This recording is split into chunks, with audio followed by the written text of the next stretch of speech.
This is like this right here is like the epitome of my entire personality. Where is my phone at? Oh, it's in my pocket. Hopefully everybody's doing good. I hope you all can hear me. Can you hear me? Hello, hello, hello.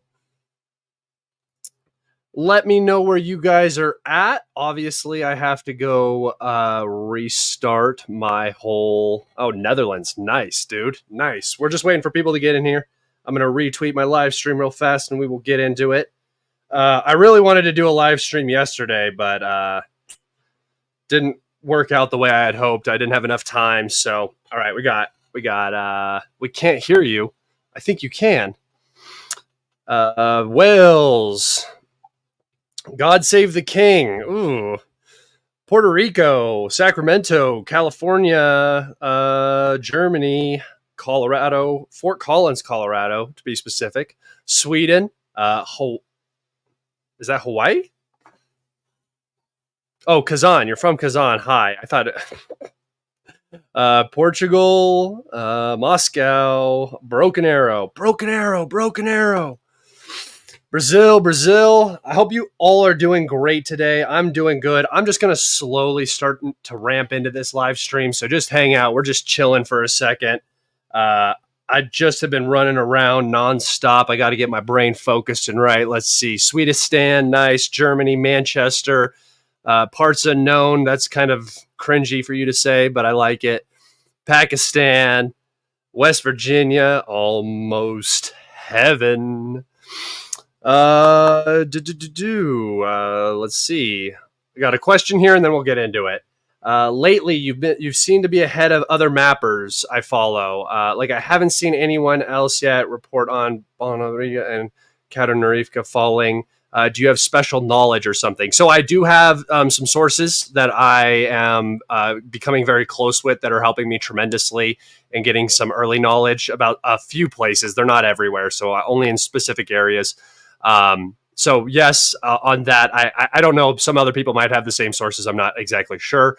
But I am also just very confidently mapping right now, I would say, compared to some other mappers. And caution is always a very, very strong approach to take when you're mapping. But as you can tell, and what's been going on, most of the reports have been accurate. I trust my sources that I have been using forever. And when I see a report come out, I instantly go on and I map it out and to the most accurate that I possibly can. So if you're waiting for like Syriac only goes off of geolocations. You've seen recently, I've made claims, and Syriac has come out and made an opposite claim, something along the lines of, well, what was the recently captured village? There was one that was recently captured, and I had it as fully captured. Syriac came out and said that it hadn't been fully captured, and that some mappers that were saying that weren't accurate. He might have been referring to me. I'm not sure. And then 2 days later, his map is updated exactly the same as mine. There's an information delay, and depending on how perfectly accurate you want your map to be, that's going to determine how people update. So Syriac, if you see Syriac update something, it's almost always has happened and is a complete factual advance, whereas mine can be based off of the reporting that I trust. I have multiple sources. Once I get more than 3 confirmations from my different sources, I end up adding that to the map. So, Syriac, if you see it on Syriac's map, it's happened. If you see it on my map, it has most probably happened, and you'll usually see the mappers catch up in a few days. And this is not necessarily the best way to go about mapping and just overall, but with how broken the Ukrainian lines are, the fast mapping, I've been extremely accurate over the past couple of days, and the past couple of weeks, and I'm just going to keep doing what I'm doing because it's working for me. All right. Let's get into some map updates. Remember, guys, I messed up my Patreon upload. I didn't even upload it. I just have it. So that's going to be going up soon. I'm sorry, Patreon supporters. And if you guys have ideas for Patreon videos, please let me know. The combat footage is starting to kind of become sparse and not as, it's hard to make episodes out of it now. So if you guys have other ideas for the Patreon, let me know. If you wish to support me, you can support me there. You can also support me through asking questions on this channel and super chats. That is the best way to help me out. If you have questions, throw them up in the chat. I might get to them, but I'm going back and forth all the time. Other than that, follow me on my Telegram and my Twitter. You can find those links in the description. All right, everybody, let's go ahead and get into this. We have some Titanic updates for, the Ukraine conflict that have come accustomed to. It is no longer the Ukraine conflict that we are living in. So, without further ado, do I condemn violins? I condemn violinists. I don't think the instrument did anything wrong. It's sort of like a guns don't kill people, people kill people kind of thing. Violins aren't bad, but violinists are horrible. All right, that was so dumb. But one small update here in the Oskol River region. Remember, I talked about this pocket being very tight. It is still very tight. The Ukrainians sitting in here are not having a good time.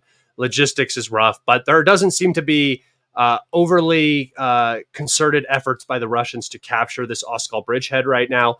Their primary focus is down south.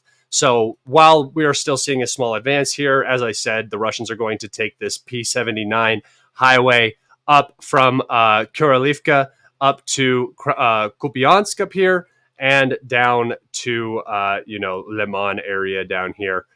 So that you will continue to see this expansion, but again, it's still not a full offensive as we are seeing in the south. All right. We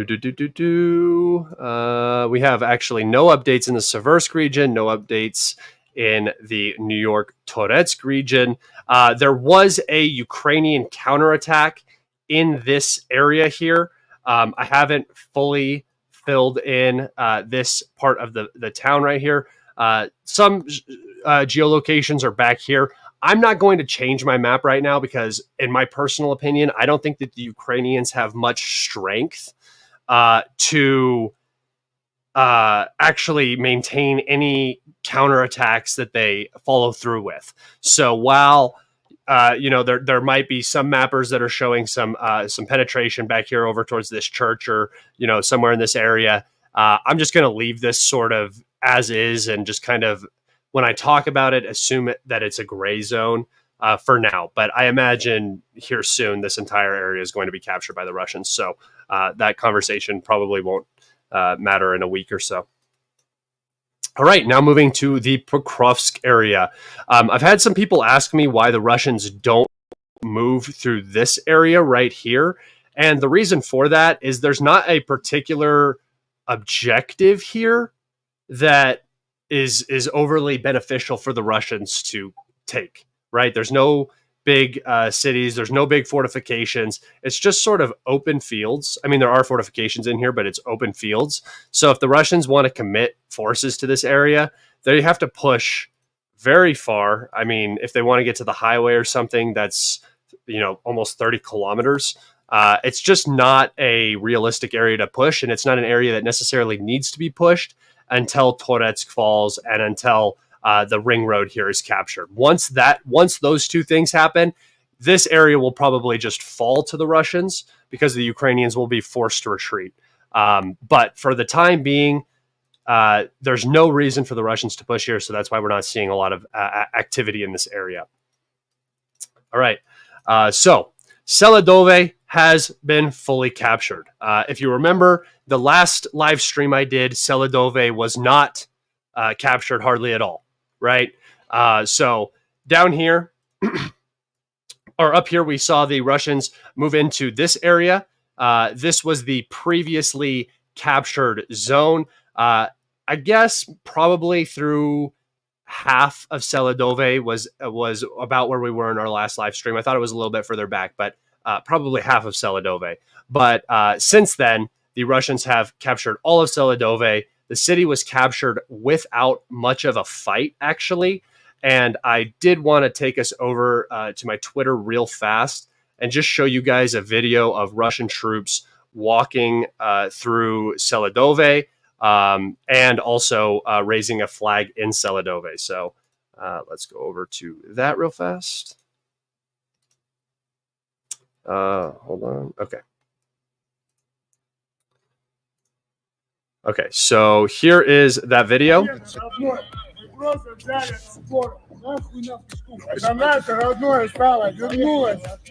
That guy looks tweaking, but that's what that is.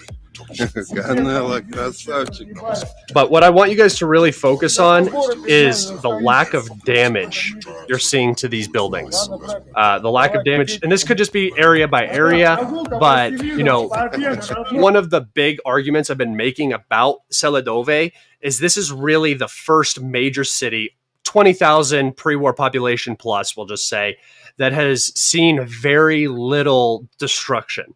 The Ukrainians are not fighting with the same vigor. They're being encircled and forced out of locations.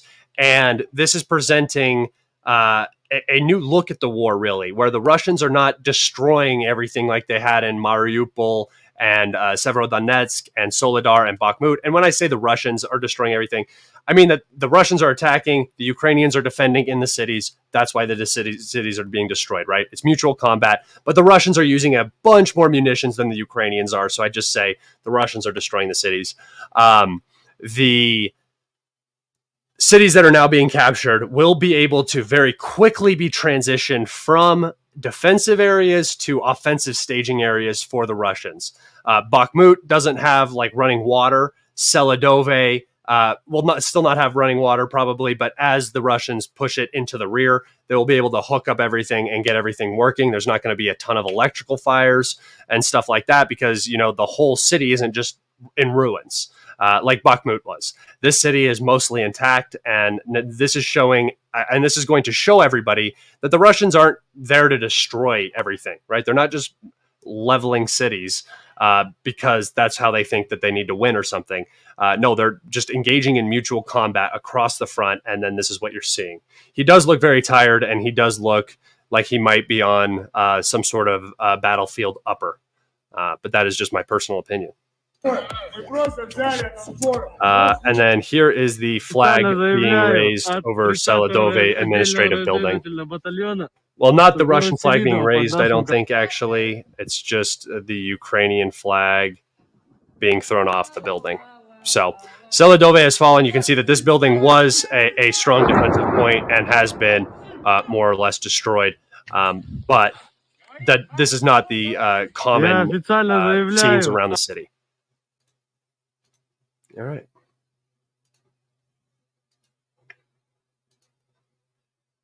Back to the old map. So this is really, really, really, really, really, really bad for the Ukrainians in terms of their defense. I have talked about this multiple times. There is nothing back here to defend behind Seladove. There's some hastily built fortifications, which don't include concrete bunkers. And if you just have dirt fortifications, just trench lines, basically, those are not going to last more than a week of bombing and artillery shelling. So, yeah, the Ukrainians back here are looking at a very, very, very difficult defense. Now, there is no urban area to really support a defense in this area. Pokrovsk is already under extreme pressure. It's a frontline city. It's no longer a rear line city. So, you know, they'll have to use something like this little town right here, Mezahova, but it's still not very built up. It's not very strong. And, you know, Russian drones, like reconnaissance drones, are flying all over this region. So wherever the Ukrainians decide to start staging from, it's going to be hit again and again and again.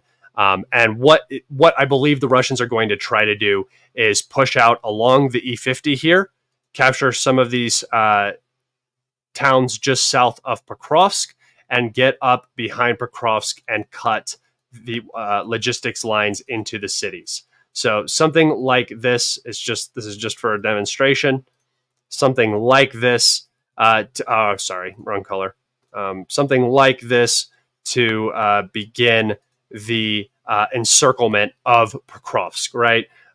This is not necessarily how it might go down exactly, but the goal will be to get back either to this Udashny or Karolin here and cut the highway that runs into Pokrovsk from the east here, and then eventually get up and cut the E50 up here as well. That would mean that Pokrovsk is basically going to have to be abandoned, and you're not going to have to fight through the city.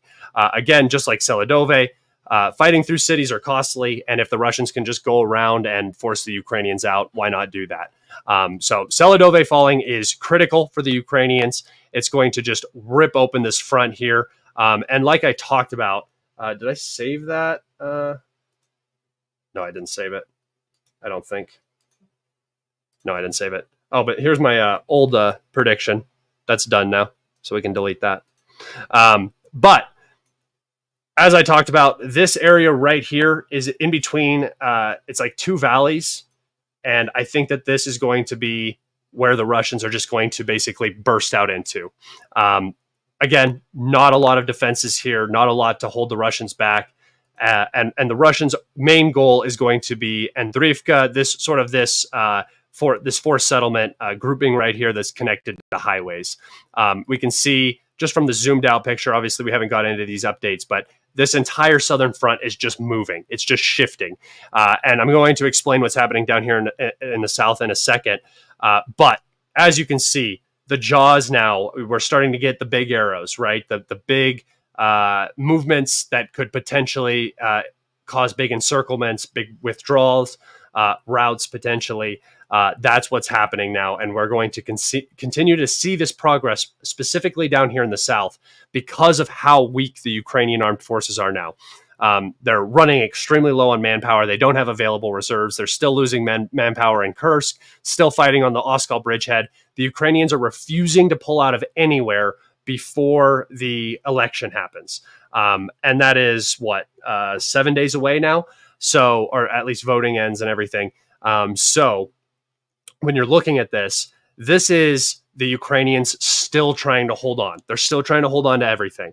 And after the election, after the news isn't as vital to the future of Ukraine, they are going to have to withdraw from some of these areas, and specifically the Oskal bridgehead and this southern pocket down here that I'm going to describe in just a second. B Games, love your vids, man. Serbian and US, when do you think the big collapse will happen? I think it happened about 50 days ago. I've been talking about this for a long time. If you mean like a total collapse, probably 2025 sometime. I think that the Ukrainians are going to be able to do this sort of slow defense where they're pulling out of areas, and the Russians are going to take time to move into areas. But 2025, I think early 2025, you're going to see a major military catastrophe happen for the Ukrainian armed forces. Not necessarily that that's when the war is going to end, but the entire war is just going to change the way it's operating. It's going to change the front lines are going to shift massively, and we might come to an area where, the Ukrainians might have to do a serious retreat, potentially even back behind the river or to one of the deeper cities here, like Povrhad or Zaporozhye, Dnepro, the big defensible locations, because there's nothing here. I mean, even these like cities that are these towns that look kind of big, it's just all like farmhouses. It's all just plots of land that people have. So this is sort of a major city, and it doesn't have any sort of industrial zone, no apartment high-rise buildings, nothing to defend from, right? So very soon, we're probably seeing the beginnings of it right here, to be honest. This is what I would consider a collapse. This is a calamity right now for the Ukrainian armed forces. Thank you for your question. All right. Okay, moving down here to the Hrinki pocket. Hrinki has been totally captured here. The Russians assaulted the mine. The Ukrainians were forced to retreat. I don't think the Ukrainians are going to be able to hold this area at all for very long. I think that this area might already have fallen. We just haven't got a very clear update. The news sort of comes in waves from different areas. And right now it's all about the south, right? Not so much about, Donetsk or Oskal. There might not be movements there, but there probably are. We're just not hearing about them. But down here, most of Kuryorivka here is probably in the gray zone or has been captured by the Russians. This pocket is just too tight for the Ukrainians to sit in. And once the Russians get access to this high ground right here, the Ukrainians are going to have a very hard time holding anything north of the reservoir for any extended period of time. It's also going to make the defense of Kharkov much more difficult. Losing this north bank, having the Russians right here on the backside of the city is going to make it impossible, basically, to hold it. And eventually, as we can see up here, the development is already going on. The Russians will be approaching Andriivka. So either way, the Ukrainians are either going to have to retreat because the Russians assault and get through because they're weak, or they're going to have to retreat because the Russians are just going to work down the back way and get into these roads and cut off supply into Kharkov, and then the city's going to fall. I don't think it's a good idea for the Ukrainians to even defend this anymore, right? I think that this is a lost cause. I think the Ukrainians know that, and I think that's why you're seeing so much movement in this area in particular. I think that the Ukrainians thought that Avdiivka, this whole line right here, the Avdiivka line and the Vovocha line, were going to last a lot longer than they did. They didn't last as long as they had hoped, and there's not really a plan behind it. So again, this is when you talk about a big collapse, this is what this is starting to look like. All right, a pretty large advance here. Just lack of Ukrainians in the region. The Russians just pushed out around Pobieda, have forced the Ukrainians to retreat further. And again, this is just a big open space, so it's very hard to defend. And the Russians now have full access to the 0532, have greatly forced the Ukrainians off. This pocket is not inhabited by Ukrainians either. So now the Russians are able to use this logistics line fully. And that is likely why you are beginning to see so much accelerated progress in this region.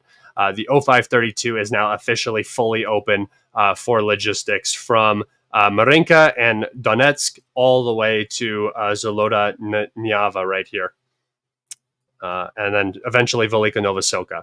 This is why I said that Velika Novosilka was likely going to be the main focus of the Zaporozhye Southern Donetsk push that I had predicted. Remember, I said the village cities of Velika Novosilka, Holyai-Polye, and Orikhiv. Those three cities are what I think the Russians are probably going to push for hard in the winter, late fall into winter months. And as we can see, it's already beginning over here. Velika Novosilka is now at the same level as the front in some areas. So we could see the Russians quickly push this west and then capture Velika Novosilka, gain access to the roads, and then you can see the really big jaws starting to form around this entire area, right? Over here, the Russians have completely captured Katarinivka. The Ukrainians have retreated to this fortified area back here, just north of Antonivka. They have also entered Yelizavetivka.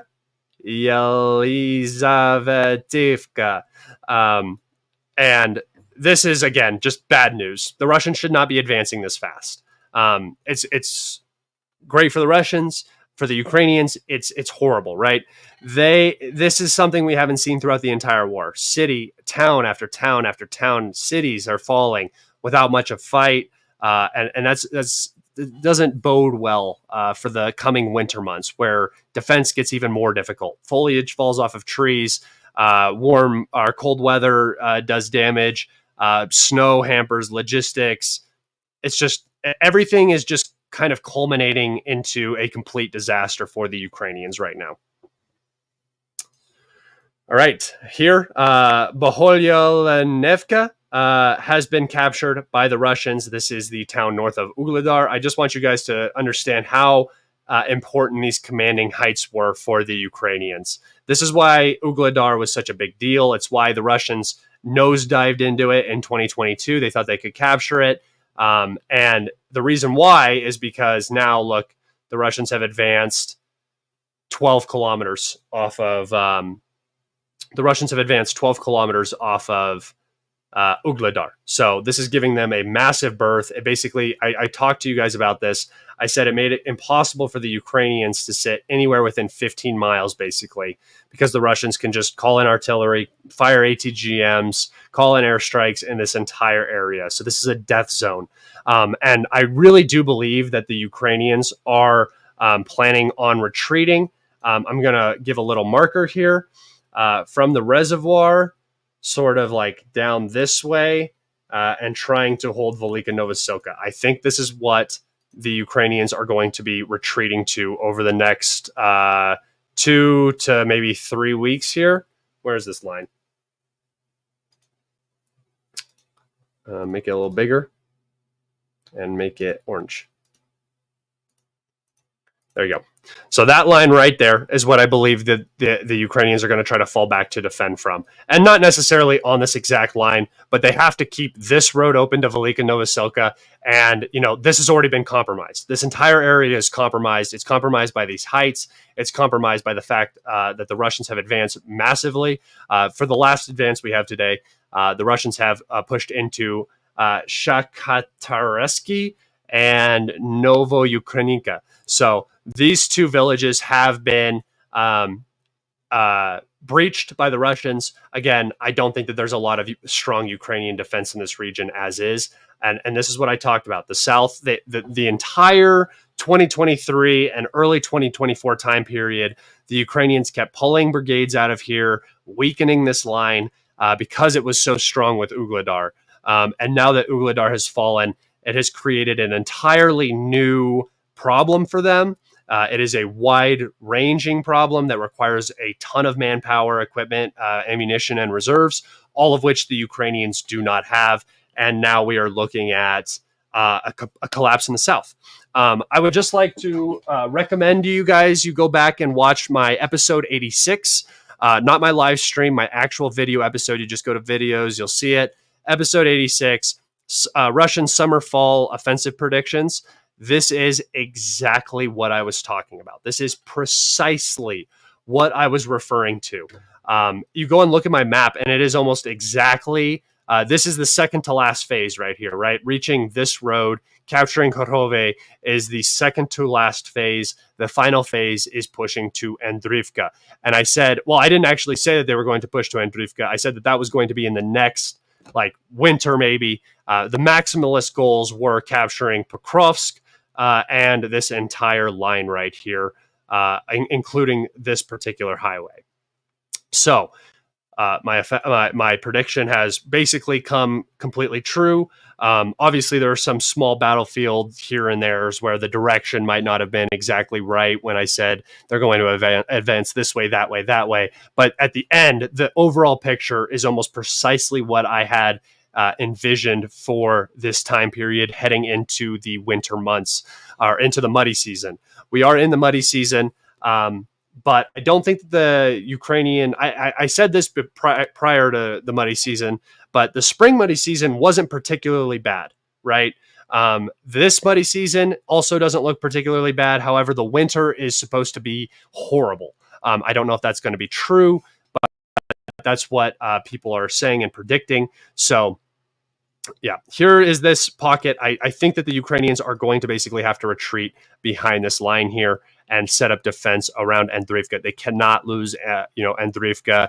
I mean, they can, because it doesn't really, it's not going to be very defensible. But in terms of containing this breakthrough and preventing the Russians from advancing, they have to hold Andriivka and these roads, right? If the Russians get access to this area, there's just no possible way the Ukrainians are ever going to be able to defend against the numbers that the Russians currently possess in the SMO zone.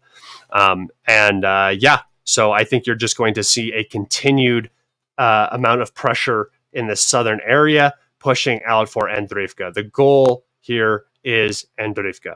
This is the target in the distance, so that it makes capturing all of this much, much easier. First and foremost, though, Kharkov is going to have to fall. So expect the Russians to begin pushing very hard north of the reservoir and potentially up along this road, trying to cut off Kharkov from the south. All right. That is the map updates for today, everybody. Thank you so much for tuning in and hanging out. I have a couple things that I want to talk about, so we can get into those, but got to drink some water. I'll be watching over here a little bit more. I'm not going to put as much stuff up. So if you guys want to say something, ask a question, I might pop it up on the screen. All right. So Israel and Gaza and Lebanon and Iran, the Middle East. Israel has responded to the Iranian strike. I don't have the pictures. I'm waiting until the next live stream. I'm going to put everything together and present you the entire Israeli strike. We still have satellite images coming out. But the Israeli strike was not as significant as they had said that it was going to be, not as significant as I had predicted it was going to be. And I was very confused by this. Not confused in the way, confused in why did they do this. It makes perfect sense why they did a very limited strike on superficial targets that, oh, thank you, man. I appreciate that. Oh, Tyler, what happened to your icon? It's just a T now. I appreciate that, Tyler. You have a fantastic day, brother. And don't forget to miss that live stream on Wednesday. I have a late live stream on Wednesday specifically for all my Amera bros who are at work during the day. So Wednesdays are going to be a late live stream from here on out. And you can thank Tyler for that. All right. What was I saying? Yeah. So the strike was limited. They targeted maybe some air defense. I mean, they definitely targeted some air defense batteries. I don't know how many were destroyed. The Iranian government announced the deaths of 4 air defense officers that were killed during the strike. So there were some casualties. And then the rest of the strike seemed to target Iranian missile production facilities.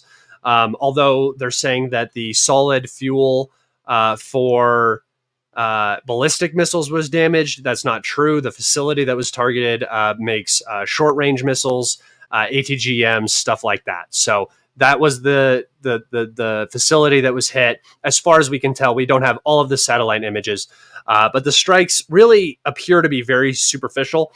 I am in disagreement with the Iranian government right now. The Iranian government are making statements like they're going to respond, they have to respond, this, that, and the other. I disagree. I think that the Iranians have won this exchange entirely. Even if there was more significant military damage done to Iran than was done to Israel, Iran has accomplished their goal for now. And I'm not saying that the Israelis aren't going to continue to escalate and are not going to continue to do these things, attack Iran and stuff. But for right now, this exchange, I would say, is even, right? Obviously, the Israelis responding to the Iranians, to an Iranian response is not even. It's not fair. But I think that in terms of the overall damage and the power balance in the region, Iran should stop right now, fix whatever was destroyed. It wasn't that significant. It'll take them 3 months to repair it and get it all up and running and, move it, or they have more of them that can replace it, whatever it is. And accept the win that is you struck Israel, you penetrated basically NATO air defense, right?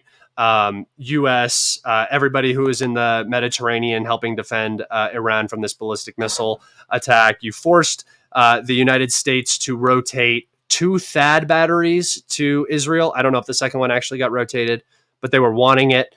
And the Israelis did not target your oil facilities, which is your economy, or your nuclear facilities. Call it a win. Let it die. Let them have the last laugh about the strike, whatever. Let them think that they have won. Consolidate. Keep strengthening your ties with your proxies. Prepare for the next thing, but do not retaliate right now. It's not necessary. Israel is talking about ending their incursion into southern Lebanon after 3.5 weeks of complete and total failure. We've seen massive casualties that the Israelis are taking. The IDF is taking when they cross the border. They're just getting into ambushes, get hit by IEDs, ATGM strikes. Even in country, we recently saw a truck ramming of IDF soldiers. So, I mean, things are not particularly going well. And there's not a solid objective that I can see in southern Lebanon for the IDF. I said this the entire time. The invasion makes no sense. You're not going to beat Hezbollah. The IDF is not stronger than Hezbollah on the ground. You can keep striking relentlessly, but it's not going to win you the war. You should have learned that lesson in 2006. You shouldn't have wasted probably the 1,000 men that they have wasted in southern Lebanon so far. It's not worth it at all. It hasn't been worth it. You're not even finished in Gaza. You're trying to do an operation in southern Lebanon, and you're provoking a war with Iran. Doesn't make a lot of sense, does it? So if I were the Israelis, I'd pull out. I would focus more on the Iranian issue because, as you've seen, all the Israelis can do is assassinate leadership, and leadership is not how these organizations are run. The leadership is expected to be destroyed. So I would pull out. I would try to reduce the overall tensions on the northern border while focusing more on Iran.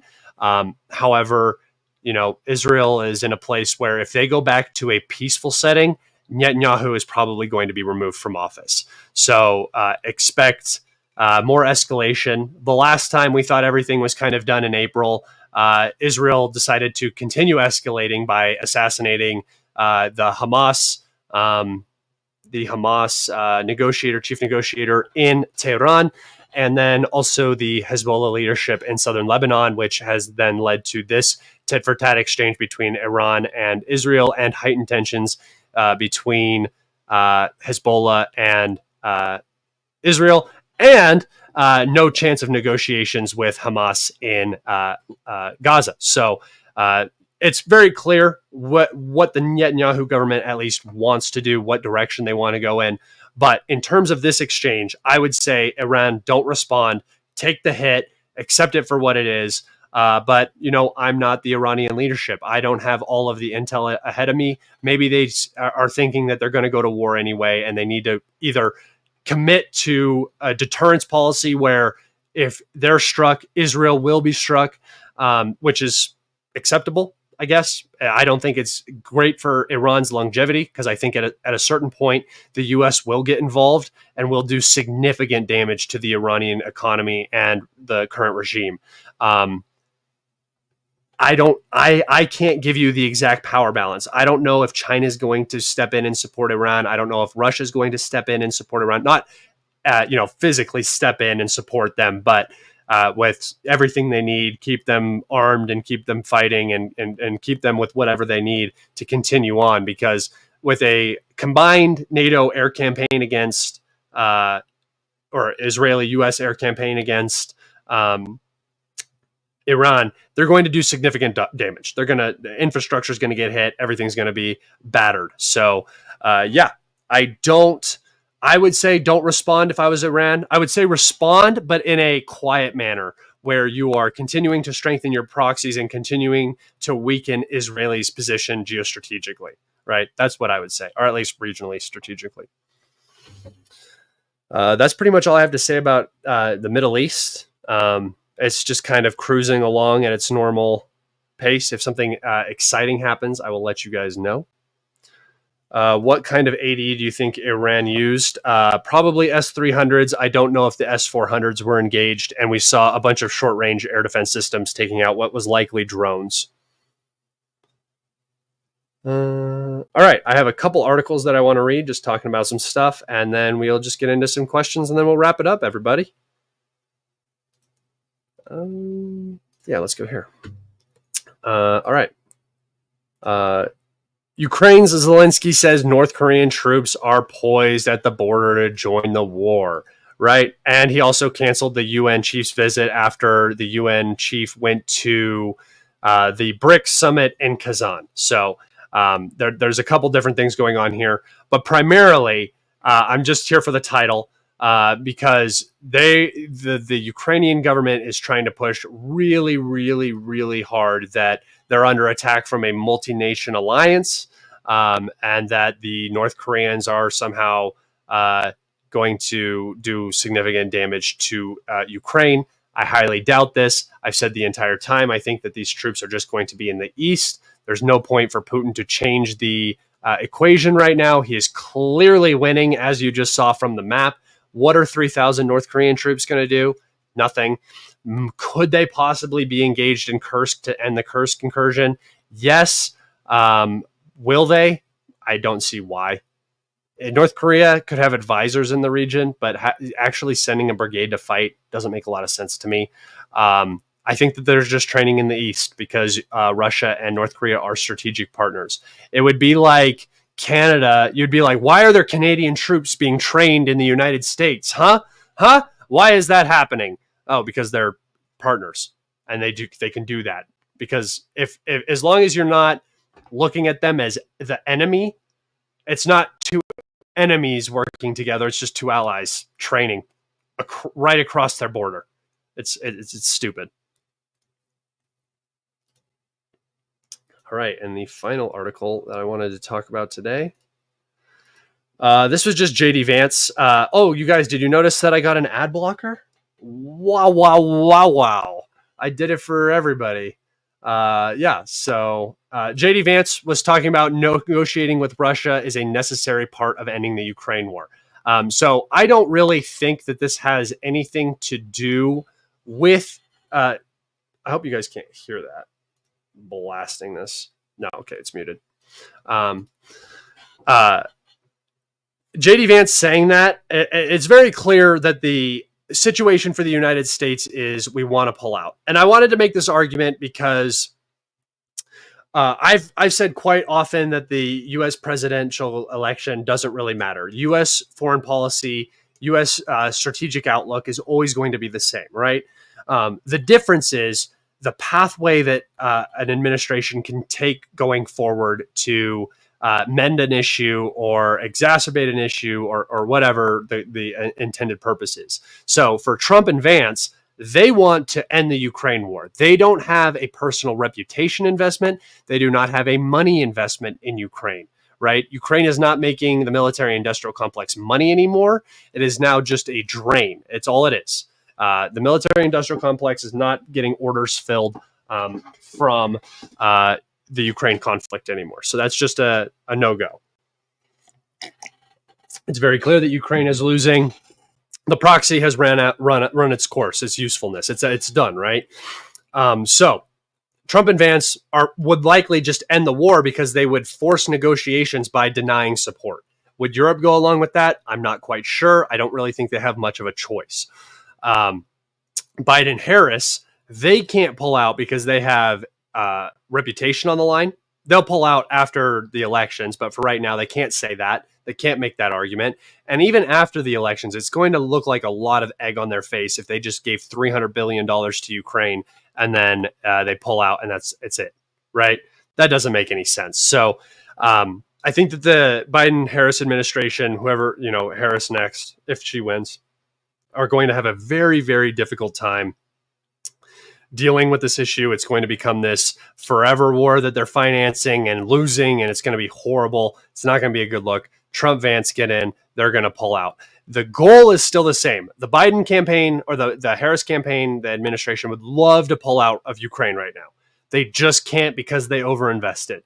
Trump, Vance, they can pull out whenever they want because it's going to fall on the Democrats, no matter what happens, right? So that's that. And that's just what I wanted to talk about when I say your vote for the president doesn't make a ton of difference. That's sort of what I mean. That the general strategy, the objectives are all the same. The nuances of how you go about achieving those are what separates the two parties. And a lot of people say it doesn't matter, the deep state, this, that, and the other. No, the deep state is going like this all the time. They're fighting each other immensely, constantly. Human beings are greedy. We want power. The deep state, so far as it is, intelligence agencies and stuff, they are a political tool. Now, they're not. It's not a shadow organization that's running the world and pushing everything in one direction. No. If our deep state was so strong and so competent, we wouldn't be losing all over the place. We would still be the hegemonic power, shit-kicking third world countries with our immense military capabilities, right? But we're not doing that. And so there's clearly something defunct inside of the U.S. Political sphere where, there is infighting. There are differences in ideas on how to go forward. And I just think this idea of this like massive conspiracy to run everything. And, it doesn't matter who gets elected because the president doesn't matter. The Senate doesn't matter. The Congress doesn't matter. I don't think that that's true. I think that those things apply the nuances to the overall strategic goal that the U.S. has, and that's not going to change. All right. I am finished. If you guys want to answer some questions, we can just have a little chat, a little discussion. I spilled all sorts of water. Oh, what did I just do? I spilled all sorts of water on my pants, so it looks like I peed myself. That's what's up.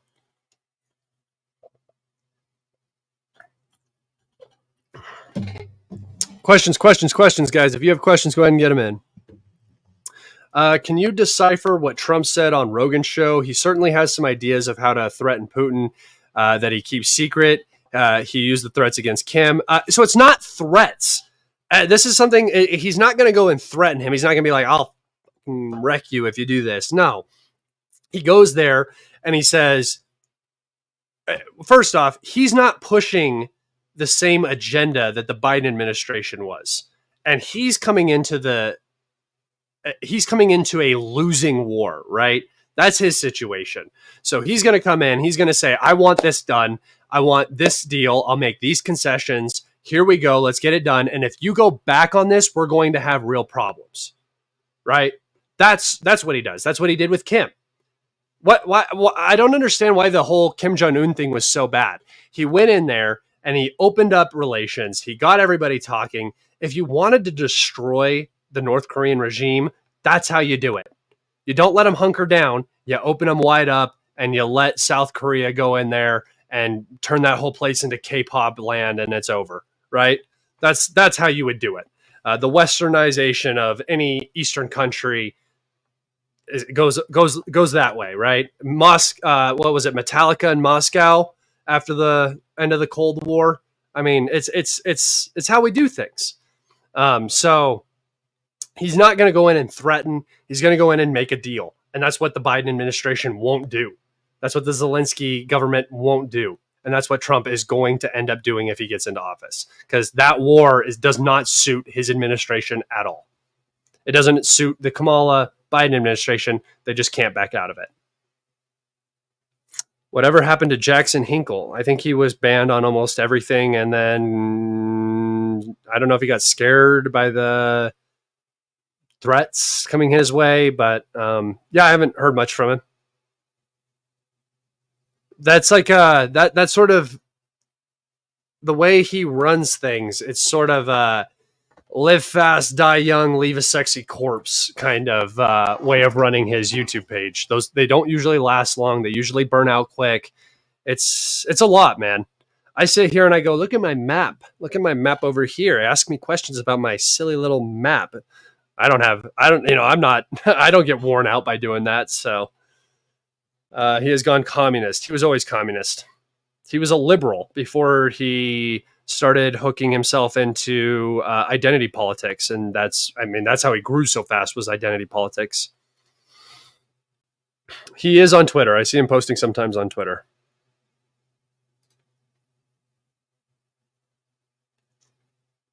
He's a Fed? Maybe. Maybe I'm a Fed.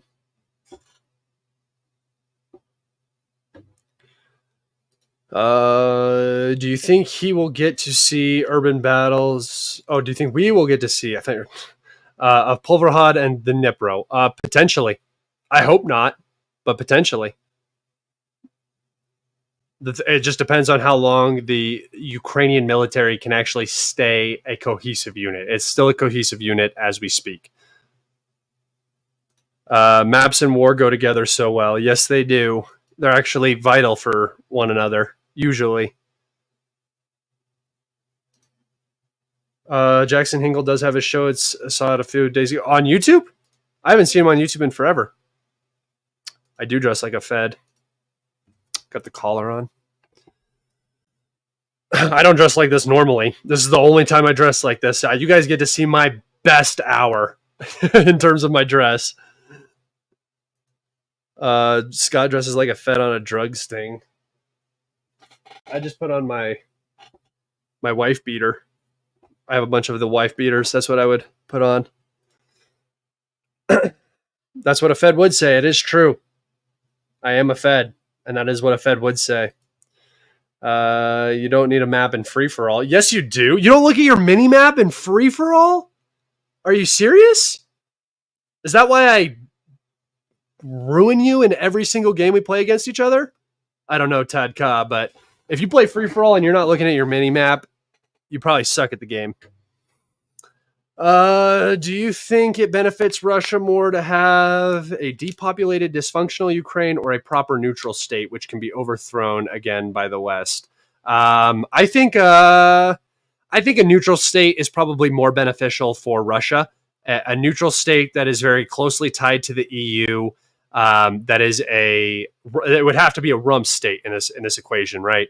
It would need to be cut off from the ocean. And amazingly, and it's going to be depopulated either way. It's not going to be populated even close to what it is now.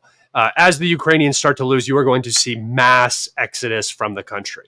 That's going to happen into Europe. You will see this guaranteed. It is going to happen. Either way, depopulated. Either way, it's going to be dysfunctional. But I think if the Russians don't have to maintain presence in the very far west of the country, that would be more beneficial to them. It's more beneficial to them to keep Ukraine as this welfare state that the EU has to basically maintain, rather than maintaining it themselves if not necessary, especially if the population doesn't want them there.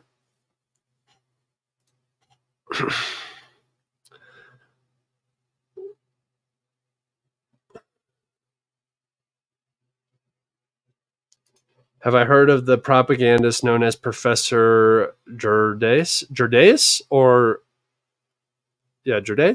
No, I have not. I might have heard of him, but the name, I'm so bad with names. Names, I might not recognize it. Do you buy the idea of Trump giving massive military aid package to Ukraine if Russia does not accept his terms of peace? Absolutely not. No. That's the threat, right? That's the threat that he's making. That's I'm going to give them everything they need if Russia doesn't make the deal. I mean, no, we don't have anything left to give. If we had stuff to give, we would already have given it to them.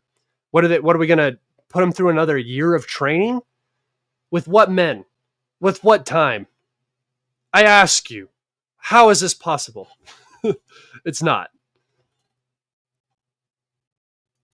Will Russia betray China, Iran for a deal with Trump? No.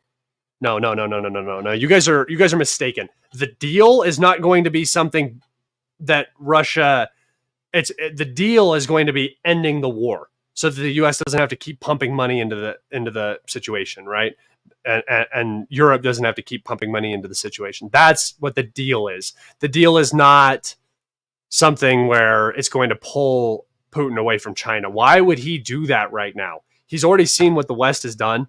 They're at each other's throats. Relations are terrible.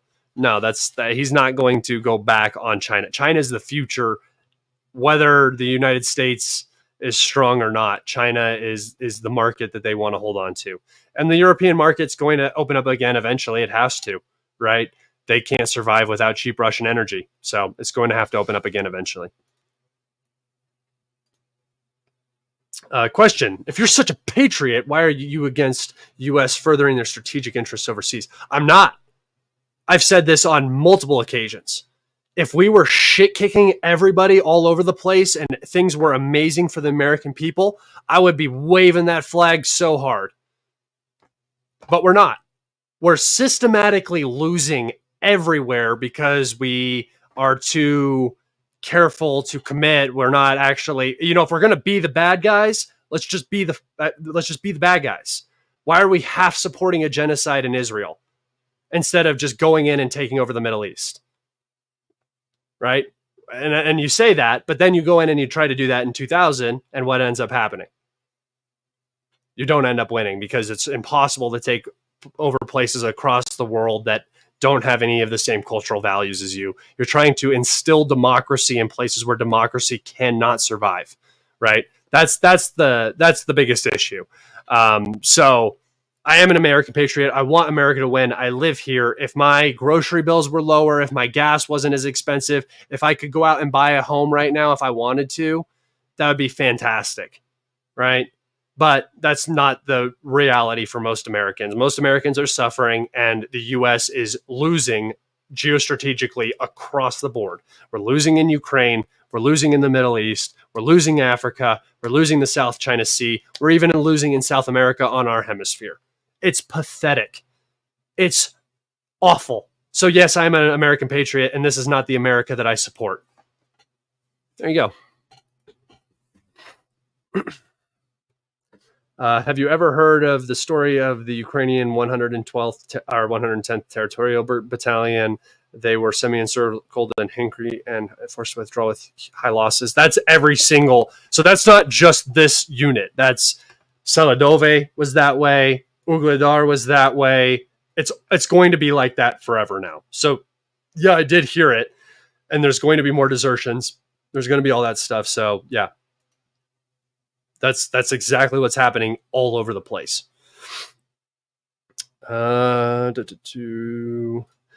What are the politics of the mayor of Kiev, the former heavyweight champion whose name I can't remember? Klitschko.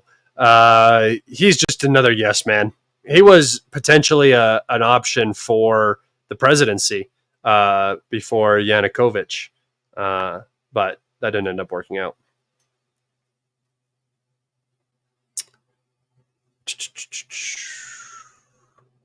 Russians are the losers if they don't take back Odessa. Well, that's not true. Take back Odessa. When did they have it? You mean under the Soviet Union? It was still in Ukraine. I mean, I think that the Russians are likely going to take back Odessa at this point. And yeah, like I said, the rump Ukraine idea. You mentioned massive casualties in the IDF. History Legends counts 31. So what is it? 31 admitted obituaries? That's not the casualties that they're sustaining. Those are what they're admitting to. That I don't know if you guys know that countries lie. 31 casualties is not the amount of casualties they've taken. 5 guys died yesterday in an ambush, and like 20 were injured. So no, when I say 1,000, I'm saying 1,000 casualties, men that aren't able to return to combat because of their injuries or death, right? So do the math there. It's probably 150 to 200 KIA total on both sides of the border. You know, drones getting launched over, ATGMs being fired across the border, that sort of stuff. And then add to that probably the 800 injuries that they've sustained in southern Lebanon. That's where I get that 1,000 number. I'm not saying 1,000 dead Israelis, but 1,000 battlefield casualties. That means that your army is 1,000 men short of what it was before you lost those guys. I seen a claim that Israel wanted to degrade the AD and then do a flyover bombing with an F-35, but back down after they saw how effective the AD was. In your, what's your opinion? I honestly have no idea. That's a lot of fuel for an F-35. It seems highly risky to do that. I don't know how anybody would know that particularly. I mean, it could just be an educated guess. But yeah, no, I don't know. I don't know anything about that. The whole attack is basically, I mean, it was like it started and then it stopped, and you're like, okay, what happened? So,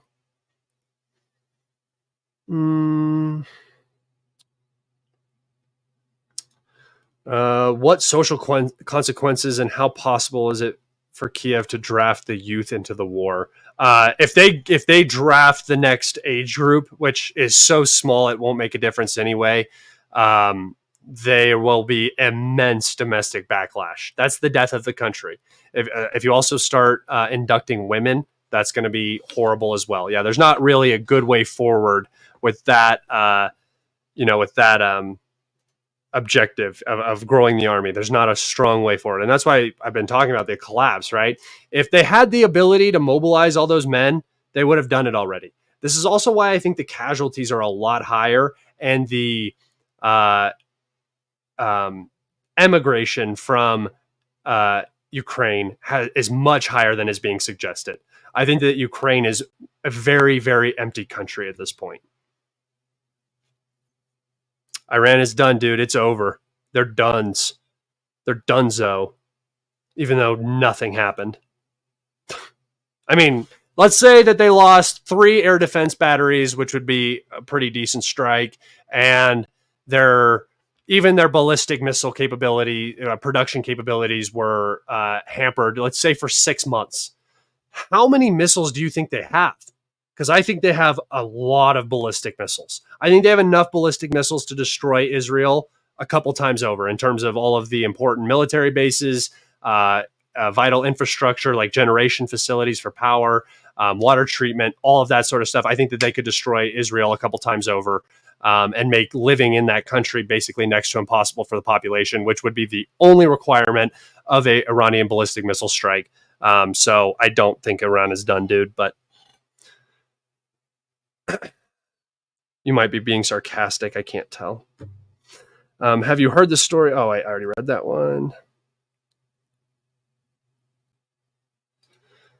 So this is how Ukraine war was a total cock-up for U.S. hegemony in the long run. U.S. hegemony in the long run was failing before the Ukraine conflict.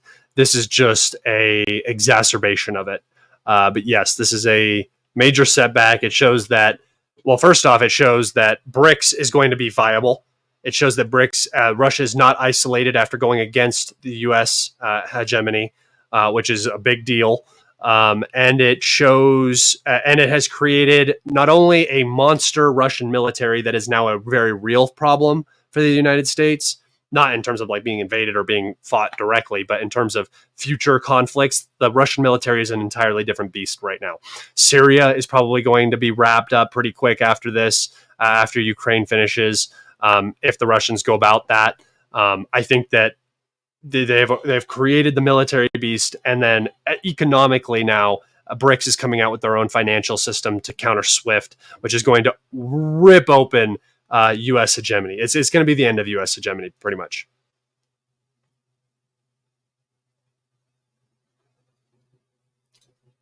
Why is everybody thinking Russia will not clean up the West Ukraine? They did it already in the 40s. Because it's just a different world. They're just living in a different world. The further they go, the more difficult it gets for them in the long run. If it's wide open and they can just go in and take it, and they don't think it's going to be an issue, they're going to do that. But usually you don't want to conquer land and incorporate it if the people there don't like you at all. And that's, I mean, Western Ukraine has never been really a part of Russia. It's not Russian. So to go that far doesn't make a lot of sense for Russia. The Soviet Union might have made sense, the Warsaw Pact and stuff like that. But I mean, when you're beating Germany, you have to go through Ukraine. So.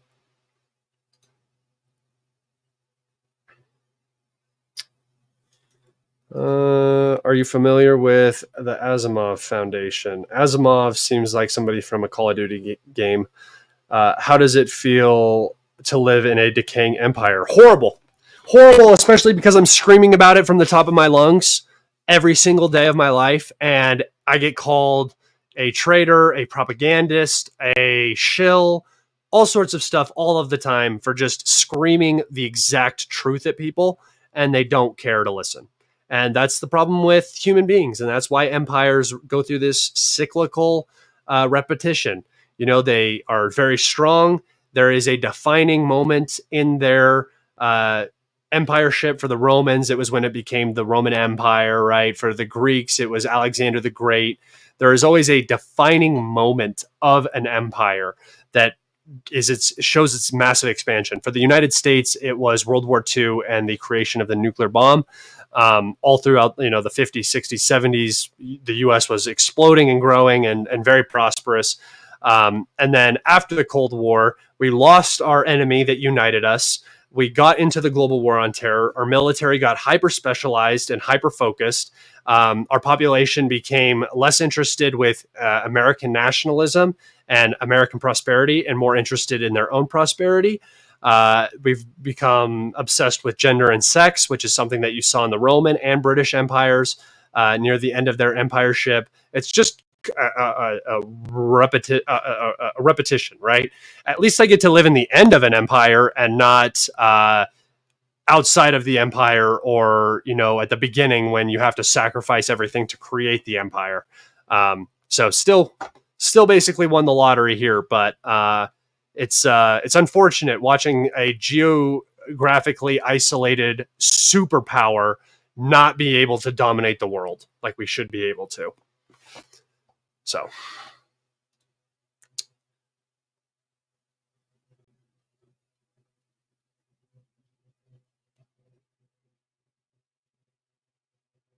Let's see. How in God's name, after years of relentless airstrikes, Israel lost 0 jets? Because the enemies they're fighting don't have capable air defense systems. That's why. There's very few capable air defense systems that are going to be able to shoot down F-35s just in general because they're very stealthy. But Hamas and Hezbollah don't have very much to take out jets, and they fly very far out of short-range air defense and manpad range.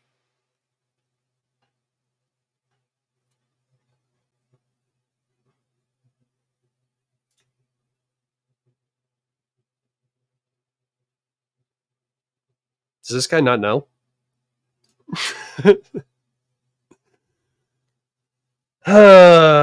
What if Trump's idea is to impose huge tariffs on all Indian and Chinese products if they continue to buy Russian oil? I don't think he's really cares about that. I think that we're heading towards a tariff regime, whether it's Kamala or Trump. I think we're headed towards an economic war with China either way. So it really doesn't make sense. You will be on the right side of history voting for Kamala. Sweet, bruh. Sweet. Vote harder, Scott. I'll try.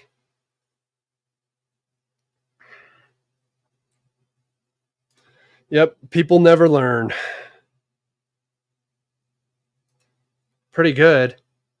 I get to laugh at a lot of idiots who are just completely ignorant of the outside world around them. It's actually very interesting.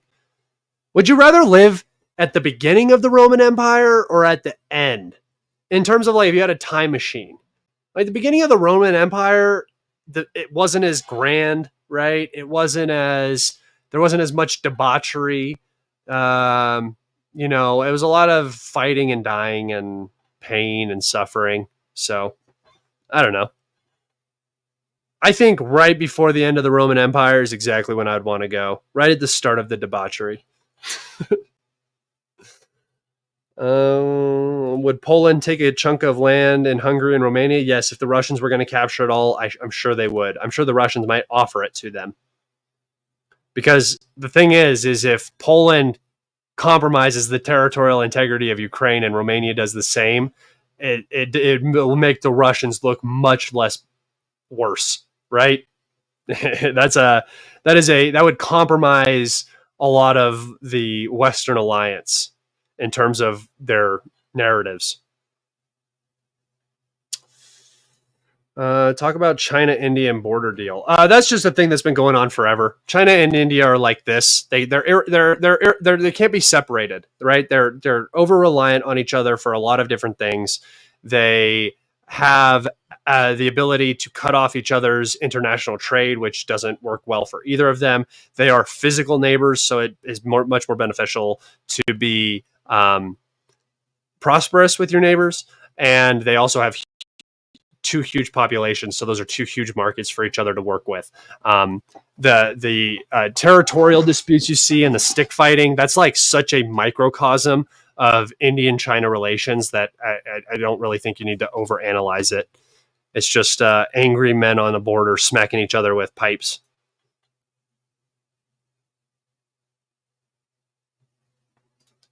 I recently connected with an old high school friend who turns out ended up a Ukrainian immigrant. She's beautiful, and my friend in secret told me he's very thankful for the war.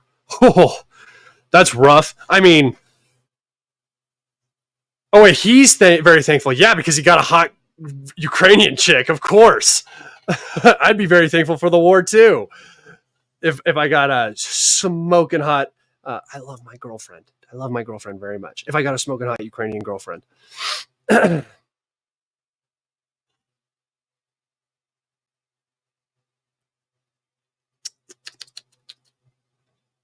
I vote early? No.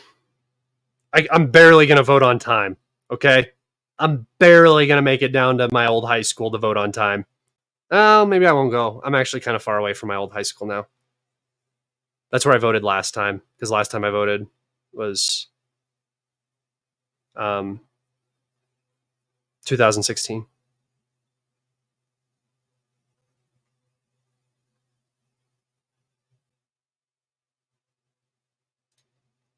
No. Why would I vote for Harris? What is one? Can you give me one like tangible reason I should vote for her? Like at all? Give me one thing from the last 4 years.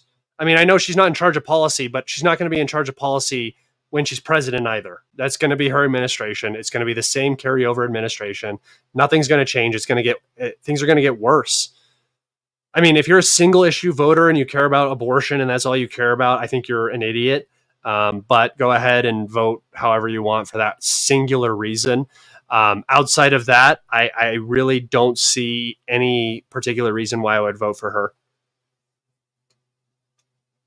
Yeah, I can't think of anything. All of her policies, or all of the Biden administration's policies, have failed pretty significantly. Immigration is terrible. We pulled out of Afghanistan. That was a complete disaster. We've lost in Ukraine, where they're continuing to support genocide. I mean, I don't know, against their own base, basically. You know, Trump, I expect him to continue supporting Israel, but the Democrats should not be doing that. That's entirely against their base, and they're going to lose because of this. I don't know if you saw that the Muslims of the Muslim organization in Michigan, I think, just endorsed Trump. They're. I think you're about to kind of see a little bit of a red wave, and it's going to be bad. She's been tanking. If you've been even seeing her last few events that she's had, they've gone pretty horribly. So, let's see. Did somebody say something? She's a woman of color. It would make her a top tier progressive hero and an ally of my community. That's a DEI hire. You guys don't want to talk about DEI hires, but then the reason you give me is because she's a woman of color. Get bent. I don't care what race my president is. I want my president to do things that make my life better. And that's not what they're going to do. They don't give a shit about us. I don't know if Trump really gives a shit about us either, but I've personally seen the U.S. population be neglected by this administration time and time and time again. So no. I'm not voting for her because she's a black woman. That's stupid. Is she even a black woman? She was the first Indian American in Senate or Congress or whatever. So, no.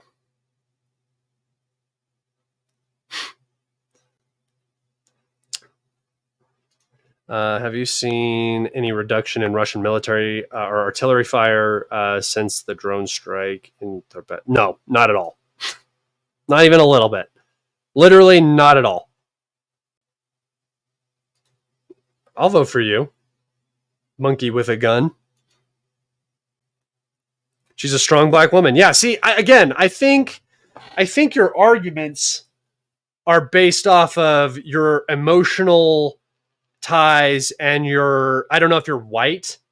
I don't know, but there's a lot of white guilt in the Democrat Party, it seems, where they think that they have to like vote for her because she's a black woman and it's going to be some amazing thing. No, she's an idiot.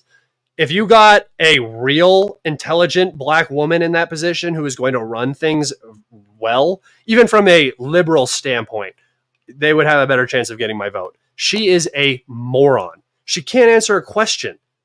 She literally can't answer a question unless she's on a teleprompter. Am I looking at the same human being? She is brain dead. Don't vote for Trump, but don't vote for Kamala. That's stupid. She is a moron. Like, there's no way around it.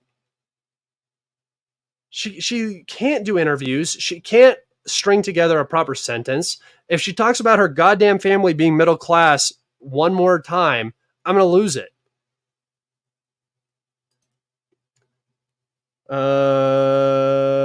I've been with my girlfriend for a long time, on and off, kind of.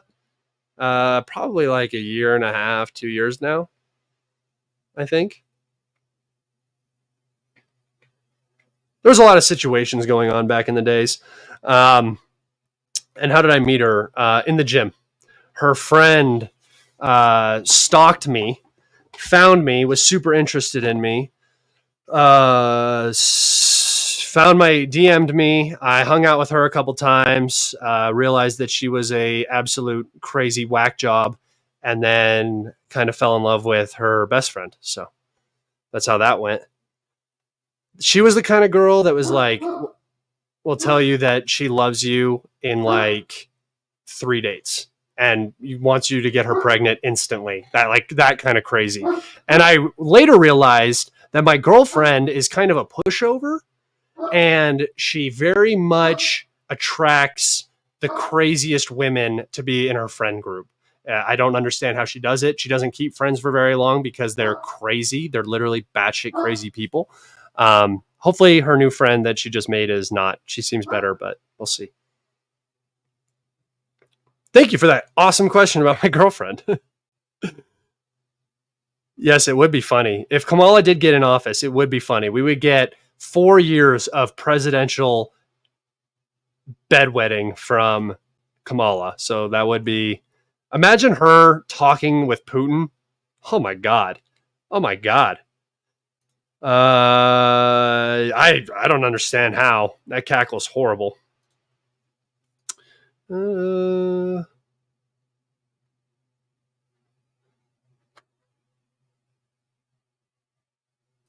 It's exactly what it is. Those are your two options because it doesn't really change what matters. Unless, like I said, unless you are super invested in a single issue like immigration or abortion or something like that, then this really actually kind of does matter.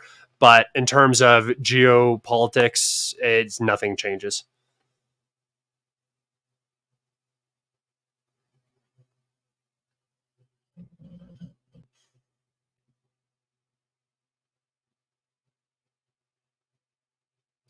Yeah, that is very, very accurate.